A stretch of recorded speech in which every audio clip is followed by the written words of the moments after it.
Hey, welcome to the Cam and Otis Show. Today we have Paul with us on here, Paul Toolan, Lieutenant Colonel, U.S. Army, Green Beret, active duty still, not retired, not separated like all the others we've had on here. So it's a special occasion. God bless America, and thank you for your service, Paul. Also, Paul, one of the things that I really was excited about having Paul on the show is he's founder of the Green Marine, and we're going to talk about that. And we're going to walk through several things with Paul because there's a lot going on and a lot of fun. So welcome to the show, Paul.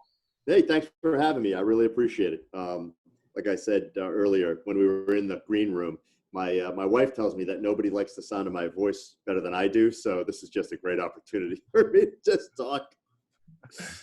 This is the show for you. Yeah. And thus the headphones, right? So you can hear yourself better. Right? Oh, absolutely. Actually, these are noise canceling, so I don't hear what I'm saying at all. So it's even better. Oh, that's great. Hey, I wanna jump in. Like I said, the Green Marine is just something I think is just so cool. Tell us what got you started. What's the catalyst that caused that, and give us a little bit of the background. Sure. So, I mean, the story has a number of different trajectories that lead into it, right? And typically, so my partner, who I started it with, is a guy by the name of Dave Pye. You may or may not know him from LinkedIn. Very prolific poster on LinkedIn. Very big presence. So people may or may not be familiar with him. But people typically tend to think, oh, when they learn about us, they're like, oh, okay, I get it. Paul Toolan, he's a Green Beret. And Dave was a Royal Marine. Oh, Green Marine, that makes sense. And it was none of that, man. It was none of that. It was essentially just kind of the universe bringing us together with two kindred spirits with like-minded ideas. And our like-minded idea was essentially, it comes from a little bit of what you and I knew as our warrior ethos as Green Berets, and what Dave knows as their commando ethos about loyalty and honesty and integrity and humor and candor and all those kind of things. So we just kind of found each other and discovered that we had this kindred spirit, and began talking through the things that we believed in and things that were meaningful to us, and how we thought we could bring about change. And we acknowledged that, change just doesn't come from shouting or cajoling or bullying people into, your believing in your position. What it comes from is people taking action. So not wasting your time on negative energy and just, complaining and talking about things, but taking action. And the easiest action to take is always the smallest action, right? And so our idea is in no way remarkable. It is not revolutionary. It is not new. The idea of thinking globally and acting locally, which is kind of the underpinnings of what we're all about, is not a new idea. So we're completely unoriginal. But it occurred to us as we talked to these things, that the nature of many of our problems had to do fundamentally with disconnection, right? So being disconnected from one another, being disconnected from your natural world. And again, I already warned you about this. I ramble, but I'm going to keep going because I want to explain. I want to say one thing though. Oh yeah, go ahead. Just one though, and then I'll let you keep going. No. All right. But what you're talking about is leading by example. I mean, that's quite literally is. What are those small things that you can do, not talk about doing, but taking the action to do that demonstrates? And it's like it's that. It reminds me of the dancing video at the conference, at a concert that everybody uses as a leadership demonstration. It's not the whack job that does it initially. It's the true leader is the first follower, and how those actions start to pull people. And what you and your partner have done is take those little nuggets of action and start to create a movement. So I commend y'all on that and that concept. Yeah, well, and here's the thing too.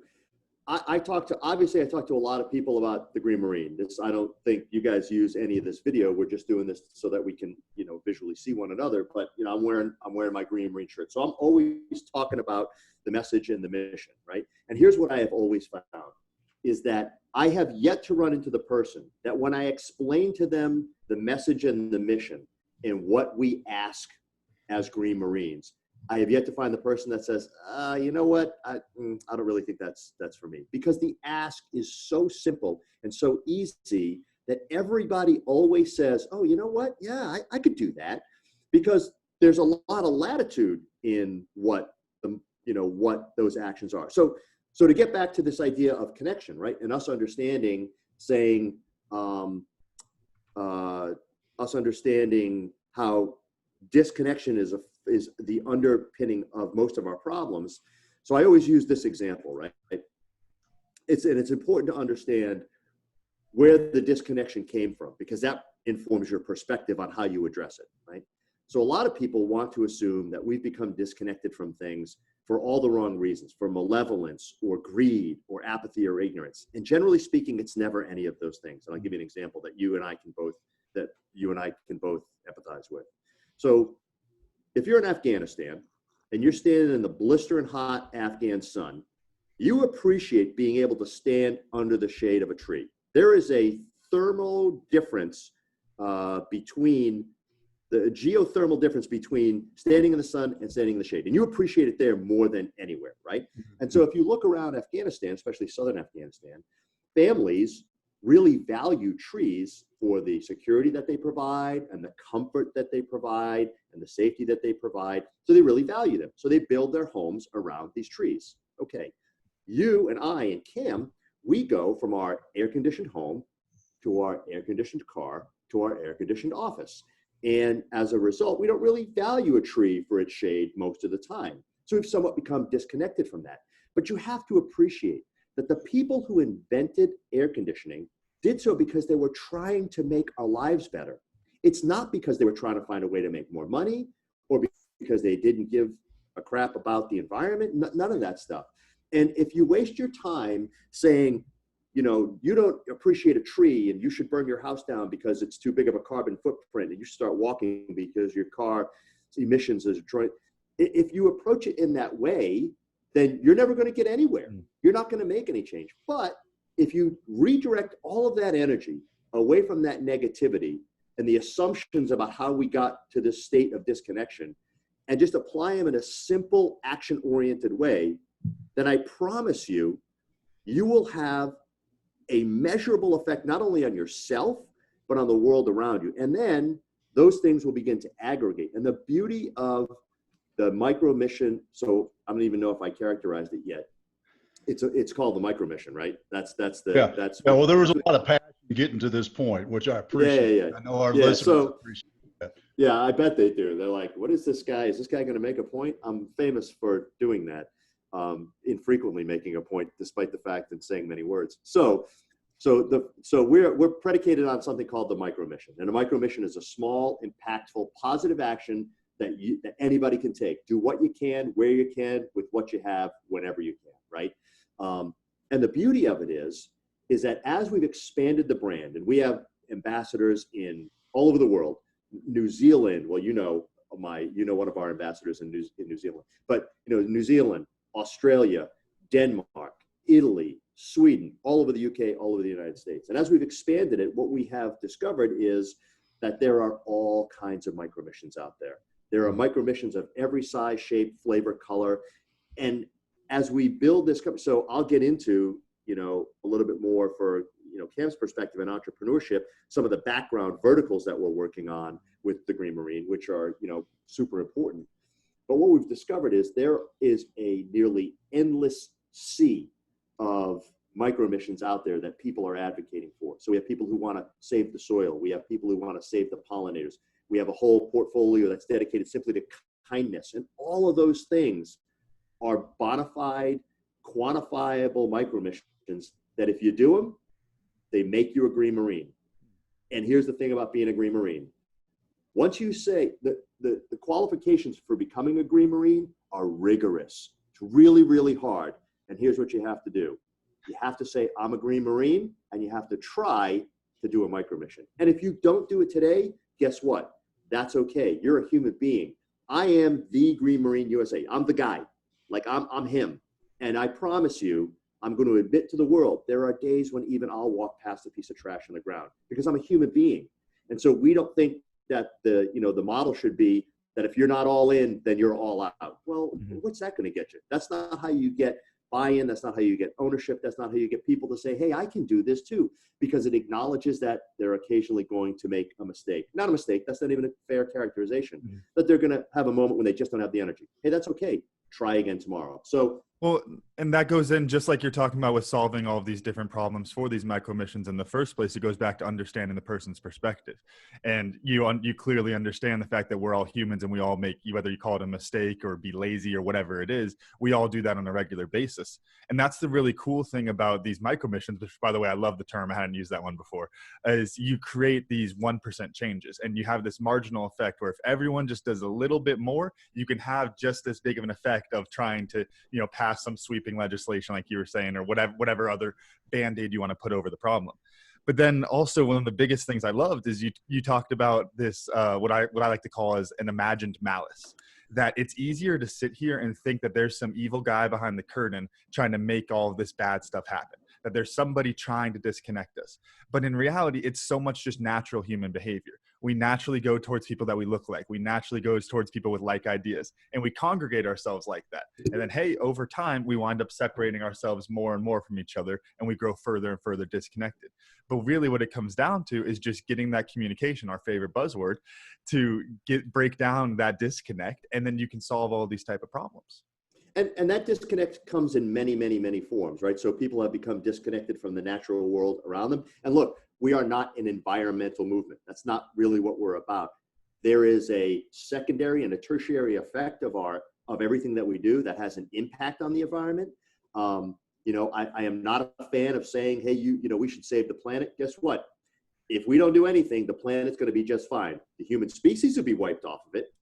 So what we're really talking about is saving human species, saving humans, right? So that imagined malice is, it manifests over and over and over again. And I'll give you another great example, or at least what I think is a great example, is the what is now the single-use plastic grocery bag, right? It is the poster child for the proliferation of plastic throughout the world. Well, it turns out that the plastic bag was invented by a guy named Toolan, not related to me, Thulin. Totally serendipitous, coincidence. But he was a chemical engineer in Sweden, I think in the late 50s, early 60s. And he worked at a plastic company, and they were making these thin plastic tubes. And he saw that the production of paper bags was beginning to cause widespread deforestation. And he said, man, if we could just turn this into a bag, we could use it over and over and over again, and we'd help to stop deforestation. Mm-hmm. And so he created this plastic bag, and in his mind, you would have that bag and you'd use it forever because it would last forever. And so they did an interview with his kids who said that he would be absolutely rolling in his grave to learn what had become of his invention now that it's a single use. But you're right. Well, I remember that. Oh, do you? I remember when that happened. I remember when we went from paper bags to plastic bags. Oh, yeah. I used to work at a grocery store, and it was like, man, we're going to save all the trees and all this stuff. Holy crap! Who knew the second and third order effects of that? Mm-hmm. Right. Right. Well, but that reminds me of one of my favorite pieces of perspective, and it kind of falls into the same area as far as the environment and things like that goes, is with the introduction of the automobile. Because holy crap, was there? Didn't mean to force myself into the pun there, but holy crap, was there a lot of horse crap? Yeah. And the big cities were just filling up with it. And the car was praised as this green solution for all of these problems because it was so outside the box and it was addressing the problem that was there. Now, to your point, is that the imagined malice of somebody trying to go and pollute the planet by releasing? I don't even know what is coming out of gasoline. That's a bad one on me. I thought I had that there for a second. But releasing all these gases of whatever the hell comes out of my truck, but when in reality, it's something that was solving a problem. It fixed the problem, and then now we're just left with a different problem we have to solve further down the line.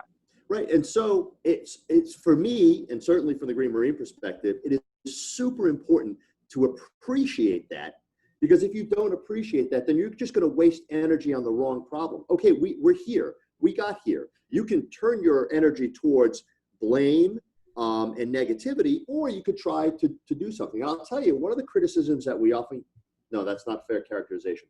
One of the criticisms that we get, and they are infrequent, is that when we post our activities and encouraging people to pick up microtrash, and we used to do a lot of secondhand videos where we were showing people picking up microtrash, and the criticism we would get, if any, was, yeah, but it just goes into the landfill anyway. And our response was always this: that's a true statement. However, right now we're trying to keep it out of the flora and the fauna, and keep it out of our waterways and wildlife. Let's keep it out of the soil. Let's put it where it's going to be. And our goal is to change the consciousness of a generation so that they can then grow up and solve these really big problems that we have. But if we don't start helping them direct that energy in a positive, productive way, even at the smallest individual scale, then it'll never aggregate into global change. And I'm not naive. Look, I don't think Paul Toolan and Dave Pye are going to change the world. But I hope we have some small part in it. And, I think that, and this is a whole, we can go off in a whole nother direction about, people's perception of things and how they're formed. But our latest, our latest bumper sticker is put down your phone, turn off the TV. If you want to change the world, get out in it. Right. And, just being out in the world. And I'll give you another example. So obviously we're going through a lot of unrest right now, right? And if you predicate all of your perspectives on what you're being, say, fed by the information ecosystem, so that's everything, right? That's social media news, that's the whole thing, right? Then your perception is the world is burning. Okay, now I go on my way to work every day, I stop at the Dunkin' Donuts, which, thank God, never closed during the pandemic. It was drive-through for a while. Now I can walk in and say hello to the people. But dude, you were sweating it for a little bit, weren't you? I was for about a hot minute. I was like, wait a minute, is Dunkin' Donuts going to close? But they stayed open. And but prior to that, every day I would stop there and go inside. Now, when I would go inside, the timing of my visit always worked out with this other customer. She was a young African-American female. I am we'll say, older white male. By the standards of the information ecosystem, we should absolutely have no common ground.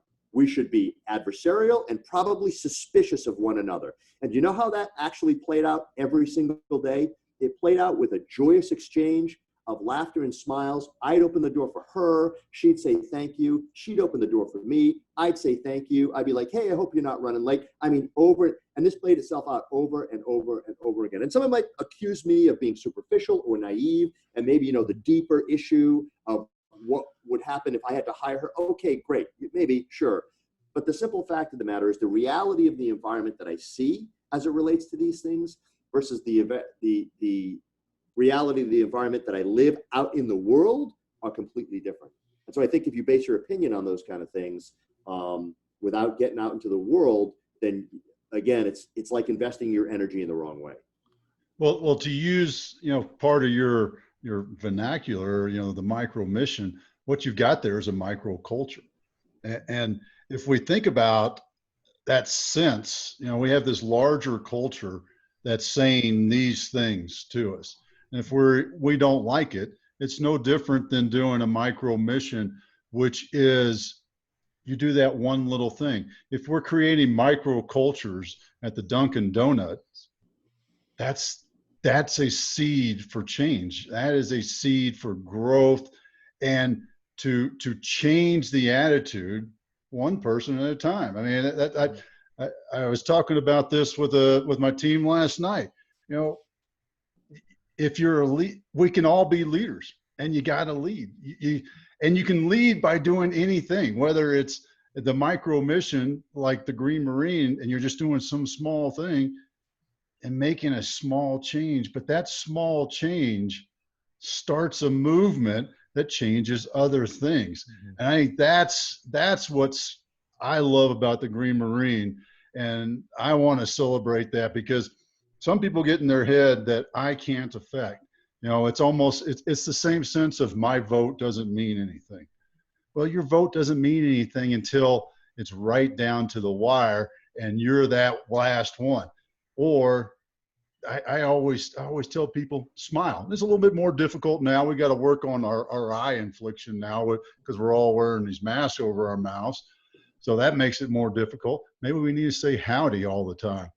But you Classic do that Aggie. to some, huh? I said classic Aggie. Well, yeah. That's a Aggie solution check. for everything. It is, man. Say I tell howdy. you what. Hey, I'll tell you what. Hey, friendliest campus in the country. If you say howdy to everybody you see every day for the rest of your life, think of the change, the sea change that you will make in the attitude. Because the thing that I always talk about with the smile is that person may not smile back, but the next person they pass, I bet they smile at that person.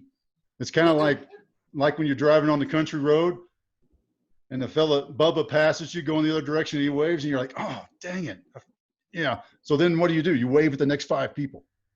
So, and I would take a little bit more optimistic view of it, Otis, because, you know, my example of how I have that exchange with my friend at Dunkin' Donuts every day, I think is more common in the culture than what is being portrayed 100%. In the information ecosystem. You know what I mean? So, and that's my point about you got to get out in the world, man. Like you got to, and this gets all the way back to my, to our original, to what the Green Marine is all about. The Green Marine, in a nutshell, is about reconnecting people to the planet and each other. I mean, that's it, and in order to do that, you've got to get out there. You've got to be out in the world, because I think when you go out there, you'd be surprised at what you actually find, right? And,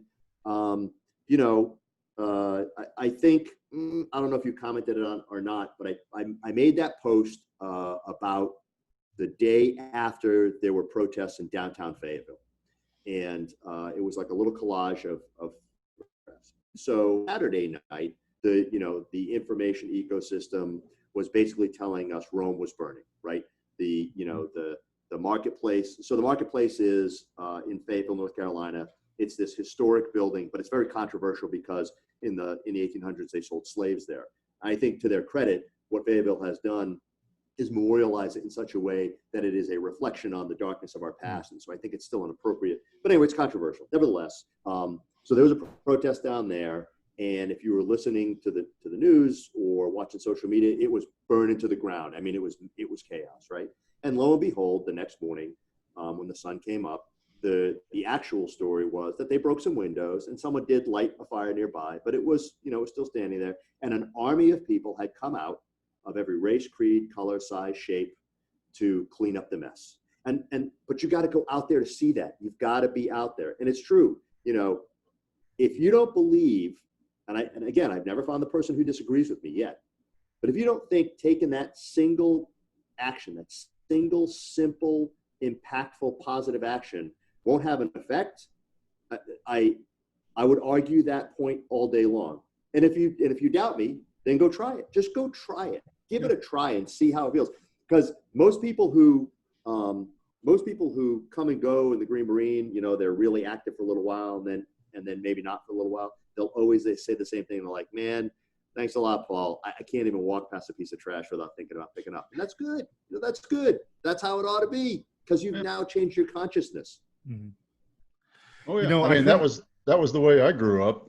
Sure, a lot of people did. Yeah. Whether it was the Boy Scouts, my dad, being a private, doing police call, whatever it was, something got instilled with me, and I can't. If I had a nickel for every time, we could talk a little about transition. I'm an active duty guy, but I'm obviously doing a lot of other stuff as I transition into, beyond my military service. If I had a nickel for every time my wife said, "What do you mean that's a organization? I've been doing that my whole life." Like everything, like every original idea, I think she's like, "Yeah, I've been living my life." She's very earthy, she's like, how we are. We're very kind of black and white, and everything is pretty orderly. She's like an explosion of color. It's just mayhem all the time. You know what I mean? And but she's like, "Yeah, I always pick up trash. Why is that a new thing?" I'm like, "Yeah, but you're unique. You got to appreciate that. That's not what everybody's doing. We want everybody to do that." But yeah, you're right. A lot of people live their lives that way already, and great. They've been a Green Marine for, they've been a Green Marine. They didn't even know it. I think going back to what you're saying here, Paul, that we get this disconnection between folks because of the lack of communication that we have.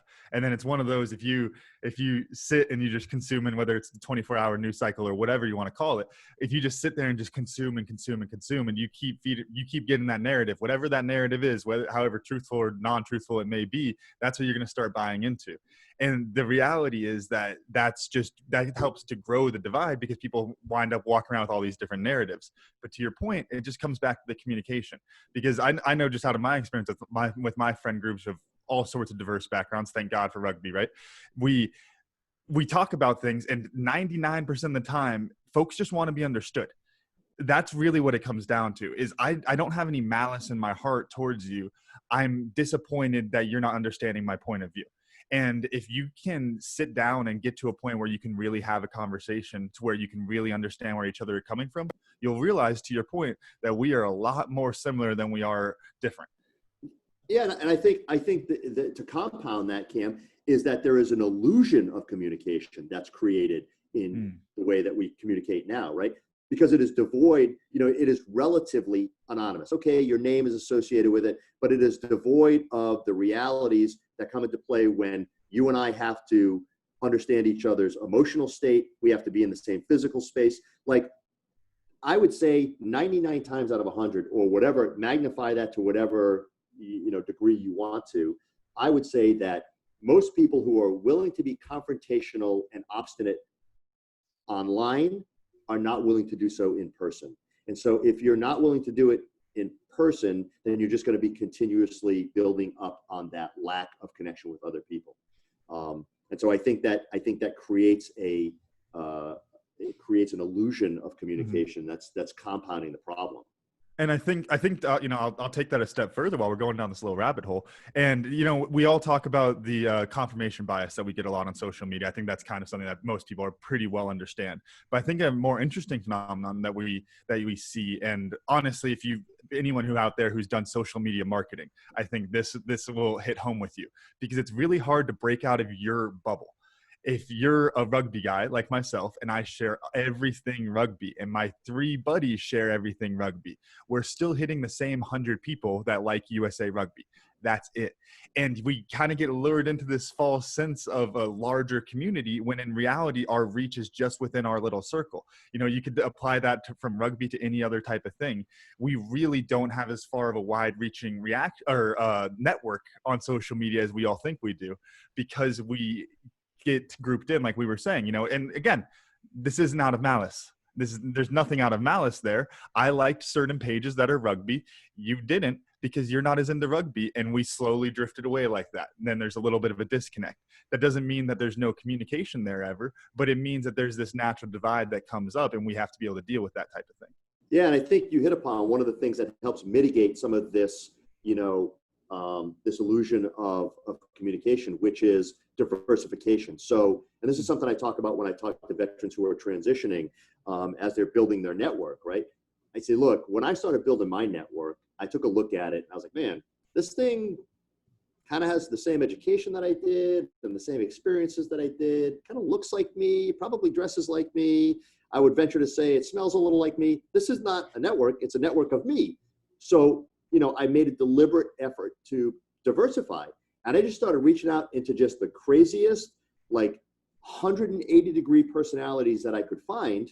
And as a matter of fact, a long time ago, that's how Dave and I met, just through diversifying my network. I was talking to this guy, talking to, that kind of stuff.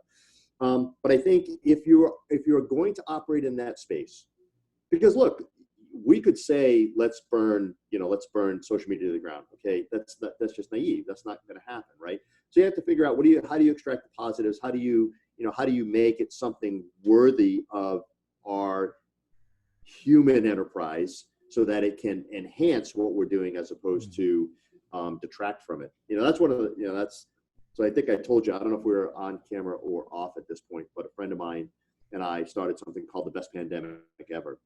And the idea is we want to try and capitalize on all these lessons that we've learned, right? All these silver linings. And my fear is that people see the value of certain things and they won't see how it can enhance their human connection. So in other words, like I worry about education and, the success that they've had with remote learning. It would be one thing if they continued with that and said, hey, we've discovered that we can be really efficient with these classes, we do them online, and that frees up our students to do all these other things that enhance their human connections and their connections with, the natural world. Or if you take it to the collegiate level, when I heard that California wasn't going to be opening their schools in the fall semester, they were going to be doing everything remotely.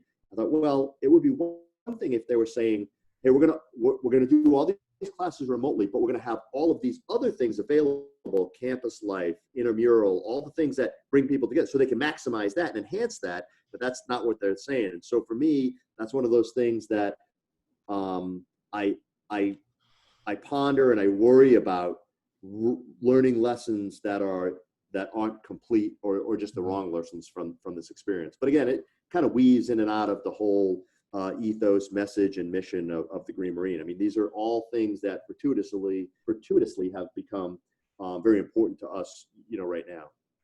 Well, first off, if I could ring a bell right now, I would ring a bell because I think you won the prize for the fanciest word that's ever been said on the Cam and Otis show, fortuitously. Fortuitous, So, yes. All right, yeah, perfect. All right, we better write that one down. Yeah. Don't ask me to spell it though.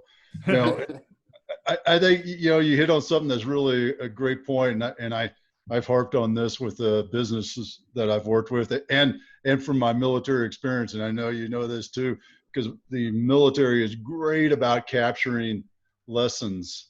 Yeah, we're not so good about lessons learned. Right. And that point, I if I was on a podium, I'd be stomping my foot right now, because that's what we have to do. To go back to your organization, your podcast. I think is it a podcast? The Best Pandemic Ever? Yeah, Best Pandemic Ever is a podcast. Okay. We haven't released it yet. We just building up. It's like you build up a podcast. I love that, because I'm doing that with businesses, right? Where what can we do here? Here's a free training class. Here's this. Here's that, to help businesses accelerate. And it's not that bad. It sucked when we first got hit in the face, but now I'm back up and I'm ready to go again. And I think now you're ready to fight. Yeah. Well, or smile. I mean, you don't always, when you get hit in the face, you don't always have to fight, right? I mean, another solution is to smile and move forward. And the point is, as I'm rambling, must be contagious, Paul. I'm rambling, is how do we capture these things and not just say in a draconian sense, this is closed. What's between this is closed and this is how it was at the end of February? There is a lot of space in between those two things that we can do, and we can make it a heck of a lot better than it was in February, and a damn lot better than it would be if it's just closed. Right. And I would tell you, the other thing that we've been talking a lot about in both the Green Marine and the Best Pandemic Ever is, everybody's talking about, getting back to normal. Well, look, man, normal wasn't working out so great. You know what I mean? Like, look around at again, that's why this notion of what's transpired, the notion of the best pandemic ever, and what it was born out of is my buddy Jared called me. He's like, hey, what's going on? I'm like, dude, best pandemic ever, because I've done all of these things. I don't know if I already said it on the podcast or if it was before we started, but we built, we remodeled the bathroom. We tore down a shed. I've taught the boys how to use power tools. We built 3 pieces of furniture. I've taught him how to fix some things. I taught my oldest one how to pick locks. So he's got to pick his way back in from the garage. I'll lock it. He's got to, the lock pick is not in the garage. He's got to work his way back in. But all these things, it's like, and then you look at all of look, this isn't data. This is anecdotal. I'm feeding into somewhat, what I just criticized, just basing it on not my personal experience.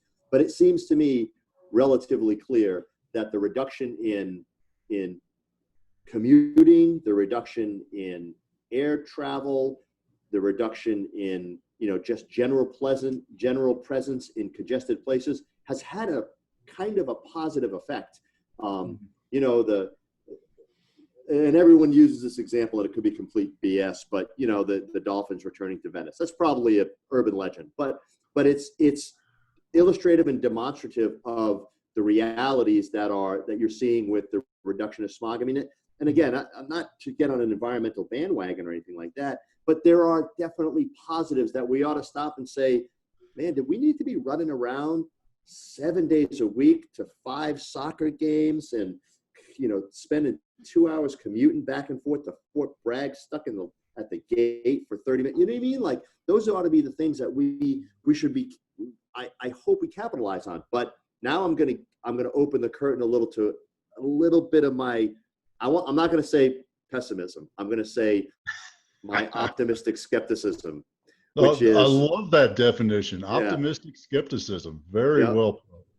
Is that my concern is that when comfort and convenience return, people will fall back into old habits pretty quickly, you know? And that worries me. I mean, the bike industry through the roof, they can't keep up anymore. 150% over their sales, they can't keep up. So, but we're not designed for bike commuting. So what's going to happen is they're going to go back in the garage and gather dust. You know what I mean? Like, I don't know. I think there's some pretty big changes that will need to be made for these lessons to be capitalized on, but I think the opportunity is there. Yeah, definitely. I think that's something that's really interesting when you look at any sort of crisis, is that you have this big economic mechanism that can jar things forward. And then it's really about, you know, different people, you know, the shakers and the movers inside of the economy that are going to lead to those changes lasting. You know, and one of the hardest things you can do is change human behavior. Just in general rule, hardest thing you can do is get someone to change their behavior. But that's why you have to do things like what you're talking about with the micro missions, because you're not changing their behavior much. But if everyone changes their behavior that 1%, then it can start moving forward. And to kind of get my optimist hat on a little bit, which I try to do, if you look at it from that sense of, we have to have something that causes that behavioral change, what you really get out of it is you get things where it's more businesses, entrepreneurs, or, you know, existing companies that are going to go in and seize on that moment and push things forward and say, hey, look, this is how we're going to do business from now on. And people are going to get on board with it. Because in reality, is it a painful change? No, but it's change. And that's the problem. Right. And that's why micro missions matter so much. Look, okay, you don't have to ride your bike to work every week. Maybe you ride it once. Maybe you just ride it to the grocery store. But if you make small changes, that's something that everybody can digest. And that's why, again, you know, when I'm out there, and, you know, you can tell I'm a pretty energetic guy. When I start talking about the Green Marine, I get very passionate. My wife's always like standing off to the side, telling me, she's like, slow down. You know what I mean? Because I just get going. But everybody always responds positively because the ask is so small. And I think if the ask is so small and people start to implement just very small changes, over time, it'll aggregate. They'll start to feel the positive benefits of that. It's like you said, Otis, you know, smiling at somebody, man, you don't think about it, but just, you know, try smiling at a stranger. You'll actually feel better. You really will. I know that sounds very new age and kind of, you know, kind of granola, but really, you know, that kind of positivity, you don't have to do it. Look, we all have a bad day, man. Everybody has a bad day. That happens. But if you try to make that small change, introduce it into your life, you know, every day. And again, bear in mind, if you don't, that's okay. You're still a Green Marine. Just come back and try it again tomorrow. And you know what? If you miss tomorrow, then try it the day after that. The door's always going to be open. That's the beauty of the entire movement in the organization, is that it is entirely judgment-free. Look, if you were the worst person on the face of the earth that suddenly decided you were going to start changing your ways, I mean, we got a place for you, you know, because you can't, you know, because it can't be about, again, that negativity and blame. That's just packaging the Sten Toolan and the air conditioning examples in a different way, right? I'm just going to focus on everything you screwed up. I mean, I know there's probably a long list of things you've screwed up, Otis. We don't need to go into that now, but let's do it. No, listen. Not enough time in the day. Let me tell you. Let me explain something to you, Cam. You two SF guys can't start going down into that closet. We can't start dusting off each other's skeletons. That's not, never ends well. No, but you know what I mean? Like, and so And so, everybody makes mistakes. And so having an organization that just, you're just not good enough. You're just not doing enough. Well, what does that get you? That just gets you a bunch of people that have a lot of negativity, and they're trying to focus their negativity instead of focusing their positive energy. It is so much easier, believe it or not, to get a bunch of people to focus positive energy in a small way than try to aggregate negative energy at scale. It just, it just doesn't work. So something that we're kind of touching on that I'd like to open up a little bit of dialogue about with both y'all, because it keeps coming to mind with me, is this effect. And I would have done all my research on this ahead of time if I had known we were going to go this direction. But you see this behavioral phenomenon with people who are making conscious, let's call them green choices, just because those are the studies that come to mind, whether it's I drive a Prius or, I'm vegan, or whatever type of title you want to put to yourself for the good you're doing in the world. And one of the things that they found is the people that are proudly identifying with those type of variables that are look how good I'm doing in the world, they are significantly less likely to actually go out and do your micro missions that you're talking about. Just to throw out, I'm not trying to destroy anyone that has a Prius, I'm sorry, it's just what came to mind. But it's the whole I drive a Prius, so I don't have to hold that door open for that old lady. But you kind of wind up doing this mental gymnastics, because where in the back of your mind you're already doing something so good that you don't have to do these little things that are good. So in your mind, how does that fit into your micro missions goal, and trying to create that lasting effect to where you don't have somebody who's just patting themselves on the back for picking up a plastic bag every now and then? I mean, I don't know how you convert somebody like that, because I think it's all a problem of the same ilk, right? It's this notion of I'm doing what I'm doing, but that makes me better than you, and you need to change. Well, that doesn't work, man. It doesn't. You can't shout, bully, cajole, or force somebody into compliance. We know that's not how human beings work. That's not going to get you anywhere. And so, I'm not saying that somebody with that attitude is a lost cause. I'm just saying that, part of what we have to try and do is wake them up to the reality of their position, and that it's not a position of I'm better than you. Because again, fundamentally, Cam, if you peel it back, you're going to get down to a level of disconnection. Because if I'm truly connected to you and I truly care about you, then my perspective is never going to be that I'm better than you. You don't do enough, because we're connected in that way, So I think that fundamentally, again, it all, I could do this all day long. I could tie a lot of problems down to fundamental disconnection between people and between the natural world in which we exist. But I think that what you've described is essentially the same kind of problem, right? It's the same kind of thing. It's this idea that, I'm going to invest my energy in telling you that you're not good enough. Essentially, maybe I'm not manifesting it quite that way, because I believe I'm doing good, and I'm holding myself on a pedestal. But if you're holding yourself on a pedestal, then you're looking down on somebody, right? No, well, I think you answered that exactly. I'll throw something on there from what I learned going through my coaching certification about energy levels, and you kind of hinted at it, but I'll give you the academic proof of it, is that if you have a positive energy, you don't have as much judgment. So if you're pissed off and you're negative and you're dragging your feet around, then everything pisses you off, and you judge everything as, well, they're not doing enough and they're not doing enough. But if you flip it and you're in a positive state of mind and you're like, hey man, this is good. Optimism, man, the best is yet to come.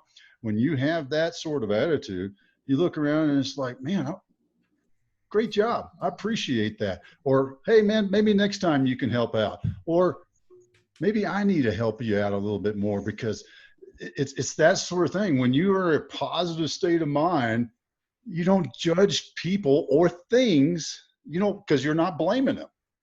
You're accepting them as they are. And that's a great place to be when you do those little things. And going back to the micro missions, those are triggers that can create that positive sense. What's that thing that I can do? I always, with my clients that I coach, I always have them figure out, if you find yourself in a negative state of mind, a negative energy, what can you do to change it? How can you flip it? And a micro mission is a great way to do it. I talk to them about doing something physical, get the blood flowing again. But if you change into that positive attitude, and man, guess what? I picked up a piece of trash today. Or, I held the door, or Camden's grocery store thing. I brought some baskets back to the basket holding thing because they were all over the parking lot and I didn't want a gust of wind to come up, and I just did that. Yeah, Nobody asked me. It's just, yeah. I mean, you and I, Cam, maybe you haven't had this experience, but I guarantee that your father has, and I know I have, is, working in an environment where everything was acrimony and anger and shouting and knife-handed accusations. You know what I mean? You and I have definitely been in those environments, right? Hey, guess what? Nobody wants to work in an environment like that for a reason. That kind of negativity just doesn't. It's just not. It's not scalable, right? Not in a positive way. Well, I suppose it's scalable in the wrong way, but we always say that the feelings of euphoria that you get from carrying out a micro mission are yours to keep forever, right? And it's true. And you make a perfect point. That's just one more. You've actually introduced a brand new micro mission. No one's ever mentioned that one. Bring a couple shopping carts back to the holder. And that's it. But that's the point. Like, that's my favorite one. Dude, that's great. I mean, that's a great one. Everybody has that one. That'll be on a post probably in the next 24 hours, because that's exactly it. It's so easy. You're already doing it. Now start magnifying those and setting the example for others and talking to other people about doing it as well. Because sometimes people just don't even realize it, how easy it is to do something like that. And when they start doing it, they start feeling the effects. There's no way that they won't. And when you start behaving in that way, you feel more connected to each other, and you kind of start to fight that disconnection that we've been talking about this whole time. And I think, Dad, to your point, and to put on my stoicism cap for a second with a little bit of Marcus Aurelius, of it's when you have that negative mindset and you try to look at things through a negative light, you're forcing it. And that's the way I try to look at it. If you go out, like I've got a pool out here that I like to go lay out at when I'm taking a break or go read my book out there. I have bees that land on me all the time while I'm out there. The bees don't sting me because I accept the bees for what they are, right? There's your stoicism moment. If you go out there and you get mad at a bee for stinging you, you're the idiot, not the bee. The bee is going to do what the bee is going to do. Same type of thing goes on with any sort of person. A person that is negative is going to go out and they're going to be negative, or they're going to try to bring you down, or whatever it is. You can't let that happen, because that's just who they are. You can't judge them for it. It's, whether it's their nature or their mood or whatever you want to call it, that's just the situation you're in, and you have to take it for what it is and move forward and be positive. Yeah. And I would tell you that, the reality is that being connected is our natural state. It is what we are biologically engineered to do for millennia, right? Whether it's connected to the natural world or connected to one another. I would challenge anybody to show me the scientific study that demonstrates humans do better in isolation or humans do better with less human-to-human contact. Now, I'm gonna nip the Twittersphere in the bud and tell you that no, Tom Hanks in Castaway does not count. When someone comes out and says, yeah, but Tom Hanks lost all that weight when he was by himself, isn't that great? No, first of all, that's a movie. And second, at the end, he went batshit crazy. So no, that doesn't count. So, but my point is that there is no example. We are designed to be connected. So what we are doing to ourselves is actually the opposite of how we are designed to exist as a species, right? So, that's our natural state. So getting to it is much easier than people think. It's just as you got to walk away from some of that other stuff. And again, I'm not advocating that, we burn social media to the ground. No, it has a wonderful place. It's, I have a guy that I grew up with. He was my oldest friend. And I hadn't talked to him in, I don't know, like 10 years, time had passed. And we connected on Facebook. And this is years ago. We connected on Facebook. Then we started trading messages back and forth. And I said, hey, I told my wife, I said, hey, I think I'm going to go out and visit Rob. We both grew up in Rhode Island. He moved to Washington State. And I said, I think I'm going to go out and visit Rob. And my wife, being the person that she is, like I said, she's like an explosion of color. She is the Green Marine. I mean, she's like she's the embodiment of it. She's like the personification of it. And she's like, you're an idiot. She's like, don't you go out there every year? She's like, that's your oldest best friend. What are you doing? And so that's what we do. Every year we get together in October now. and I have to give credit to Facebook for, re-energizing that relationship. Mhm. So, there's value to these things for sure. But you have to be able to use them in a way that enhances your connectivity, not, takes away from it. That reminds me of a couple years ago, Mark Zuckerberg was on Freakonomics, and they did a nice long interview with him and Stephen Dubner. And one of the things he talks about is the potential of social media, and how when you look at it, when it first came in and we all thought about how connected we were going to be, and it hasn't really come to fruition like that. And people want to say, oh, it's bad. Like you're saying, burn social media to the ground, whatever kind of perspective you want to take on it. But in reality, it's just a tool that we weren't using properly. And there's still potential to use it properly. I know, just as an easy example, the Facebook groups that have gone up on, like, they're on freaking steroids over the last several years, I would say. I don't know how many y'all are in. I know I'm in a lot. And there's these nice little groups, whether it's some TV show I love or rugby or whatever it is. But you're creating that community and trying to broaden your horizons that way. And, take those circles and connect more of those circles like we're talking about, rather than just sticking in with that confirmation bias and putting your head down. Yeah, and I would say, hey, look, if you enjoy being in that space, okay, there's a place for micromissions there too. I would say that if you can't find a way to disconnect from all that and reconnect with the planet and each other, well, geez, just try being positive on there once in a while. I make a habit, so I've developed a habit lately of, if I don't go on Facebook very much, but I spend a lot of time on LinkedIn because it tends to be a more positive platform. But if I open up LinkedIn and the first thing I see is just like negativity and vitriol, and just I automatically, I'm out for 24 hours. I shut it up, and I won't even go back. But like that. So if that's the first thing I'm seeing every time, I'm out. I don't even, because when I wasn't, boy, it is so easy to get trapped in just reading a conversation, and then suddenly you realize, like, this is just misinformed garbage and anger and an echo chamber, but even if you're being conscious about it, sometimes you get trapped in it. So now if I see something negative, boom, I shut it off, because I want to see my friends' kids, you know what I mean? I want to see, funny stuff. I want to see, accomplishments of my friends and family, things like that. But the other stuff I'm not so interested in. And I know it doesn't serve me. It would create a false narrative of what the world is really like. And I know that it's not really like that, because I get out there in it. Oh yeah, and if you ever want that negativity, it's not too far away if you want to look for it, right?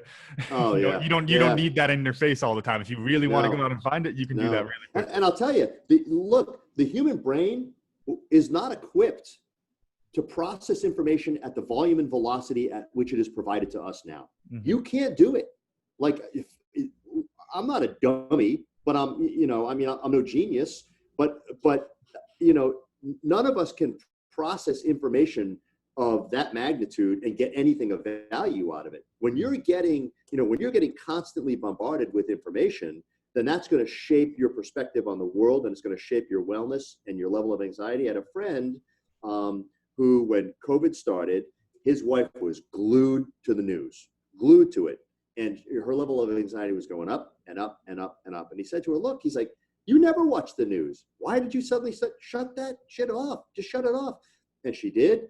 And her level of anxiety went down and down and down. And she was like, yeah. And I am fond of saying, if this happened before radio, before wireless communication, I wouldn't even know it was happening. I bet you wouldn't even know it was happening either. And again, that's not to diminish the suffering, the loss, the pain, the hardship of anybody who's, had, look, if one of my family members had become ill and passed, I couldn't disconnect myself. I couldn't separate myself from them. I'm not that emotionally intelligent. I know I'd be as paranoid as anybody about how terrible it is, right? But I haven't, so I've got that luxury. But you turn all that stuff off, and I don't even think about it every day. I really don't. And somebody probably come up on in your comments and be like, I'm the worst person ever. How could you? You're spreading it.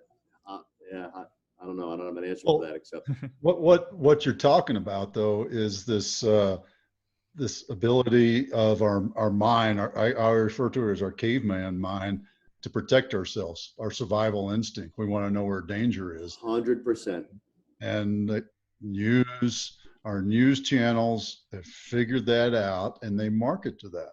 Mm-hmm. And whether it's the local news, the online blogs, the the full-time news channels, whatever it is, they market to our sense of fear of survival. Mhm. We want to know, I always talk about it this way, we want to know if there's a tiger behind the rock. Mm-hmm. And if there's a tiger behind the rock, I don't want to go to that rock. I want to go this way over here when I go out and I go fishing, right? And that caveman mind latches towards that fear. Mm-hmm. But what we have to realize is that this point in our evolution is there ain't a tiger behind the rock, and it's our choice whether or not we want to live with that fear and dive into it and pull that fear. And that's what you were talking about. Yeah, I'm gonna help you out. There's no tigers in Colorado. You're going to be fine, Otis. All right? Yeah, don't worry about it. No, but can somebody objectively say that the delivery systems of information these days are predicated on anything other than getting your attention to generate revenue? I don't think you can. I mean, there might be some out there, but they all have to survive financially. And so they all have to continue to get your attention. And so they're motivated by that. I would challenge anybody who wants to argue with me that that information is strictly informational. It doesn't pay the bills. They can't keep going if they don't. So you've got to work really, really hard to find objective information. But all that aside, most of it, 99% of it, you don't need to know that stuff to be informed about this, about the state of anything. You can get that just by being a citizen in the world. Well, one thing, Paul, that I was going to kick myself if I didn't get to in my notes, and I know we didn't talk much about your Army time. We've actually been on the Green Marine stuff, which I love, which is weird because you're the one guy that we've had on that's still active duty, and somehow we didn't even talk it. And this might be a simple one for you. So I just was curious, what is the job scope of the Director of Special Forces Training? Because that sounds like one of the most badass coaching jobs you could possibly draw up. And I don't know why you're not working for the Denver Broncos or somebody. Yeah, well, I'll tell you why, because I don't do any of the work. First of all, I'm the deputy commander of the 1st Special Warfare Training Group, right? So I have achieved that which I aspired to. I am a mid-level bureaucrat, and I process a lot of paperwork. But my boss, Stu Ferris, who is the only reason I'm still in is because of that guy. I'm working because he asked me to come do this job for him. And the reality is that, if the Denver Broncos want, coaching experts, they would go to our cadre, the non-commissioned officers who are actually out there teaching. So what we do at the Special Warfare Training Center is essentially 2 things. One, we assess and we select potential Green Berets. And then once we've selected somebody to become one, we train them on how to be a Green Beret. And the guys who do all of that are, out in the trenches. I mean, yeah, my position in title sounds interesting, but, we're really there to provide, general guidance and intent and ideas. And it's really the guys on the ground who are unbelievably adept and expert at, spotting and assessing the right kind of guy. Plus we have a system that's been proven for a decade, for more than half a century.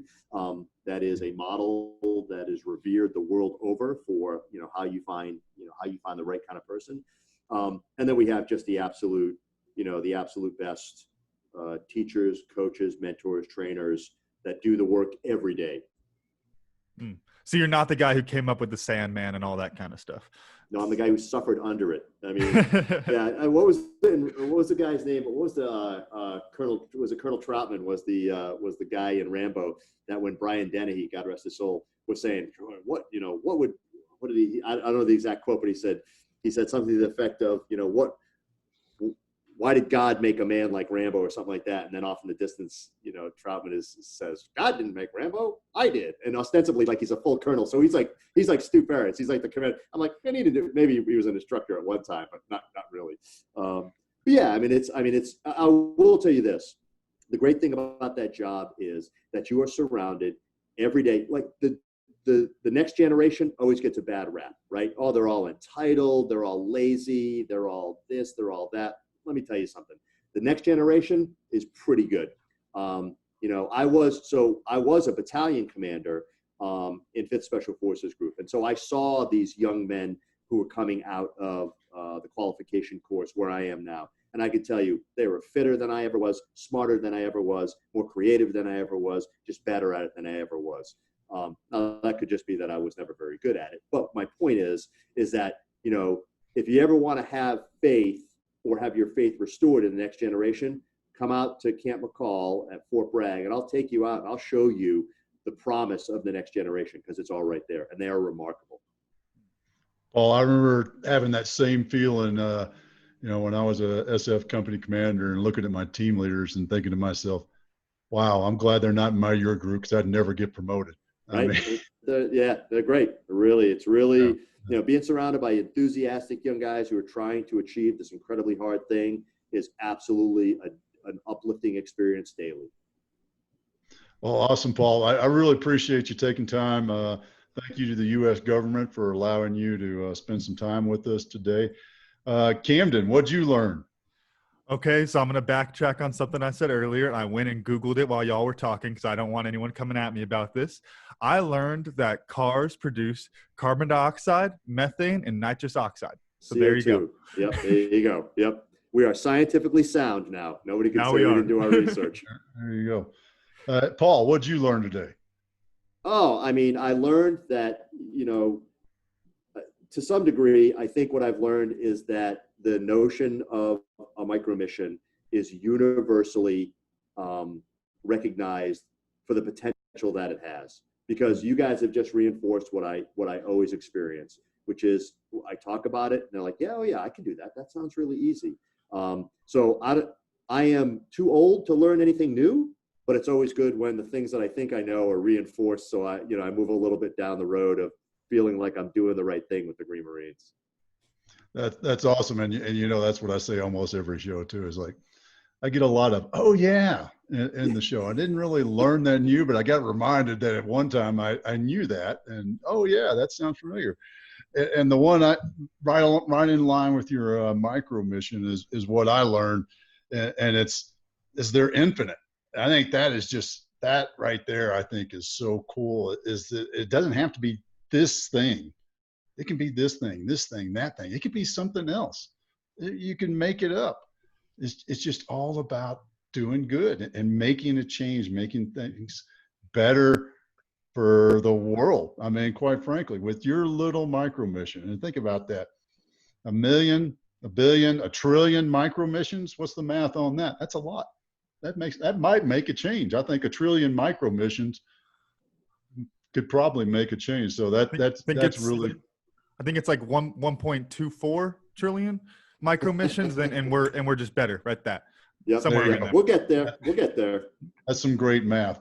Paul, how can people find out more about Green Marine and sign up to support, all those sort of things? The best way to do it, frankly, is we have a very, and again, I apologize for dragging this out for longer than it should be, but we have a very deliberate plan on how we're developing the Green Marine. And so we have intentionally contained it, and we've had to contain it a couple times on LinkedIn, because it's a positive platform, primarily professional. So the best way to start getting involved, following myself, following Dave Pye, and watch for our posts about micromissions, daily micromissions, positivity, and then join in the conversation by sharing your micromissions.